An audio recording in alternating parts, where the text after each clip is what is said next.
Hello friends, આજે આપણે બનાવીશું શક્કરિયાની ખીર। તેના માટે મેં 500 ગ્રામ શક્કરિયા લીધા છે।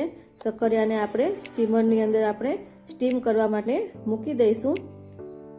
અડધી કલાક માટે તેને બાફી દઈશું। શક્કરિયા આપણા બફાઈ ગયા છે। ઠંડા થાય તેની છાલ આપણે ઉતારી લેવાની છે અને તેને આપણે છીણીની મદદથી તેનું છીણ કરી લઈશું। હવે આપણે 500 ગ્રામ જેટલું દૂધ ગરમ કરવા મૂકીશું। દૂધ બરાબર ગરમ થઈ જાય એટલે આપણે તેની અંદર શક્કરિયાનું છીણ છે તે આપણે તેની અંદર ઉમેરી દઈશું અને બધું હલાવીને બરાબર મિક્સ કરી અને તેને ઉકળવા દઈશું।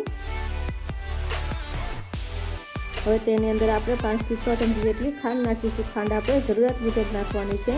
તેના અંદર આપણે થોડા કેસરના દાણા નાખીશું અને 1/4 ટીસ્પૂન જેટલો ઇલાયચી પાવડર નાખી અને બરાબર ઘટ થવા દઈશું। કાજુ બદામ પિસ્તાની કતરણ નાખીશું। તો તૈયાર થઈ ગઈ છે આપણી સરસ મજાની ટેસ્ટી એવી શક્કરિયાની ખીર।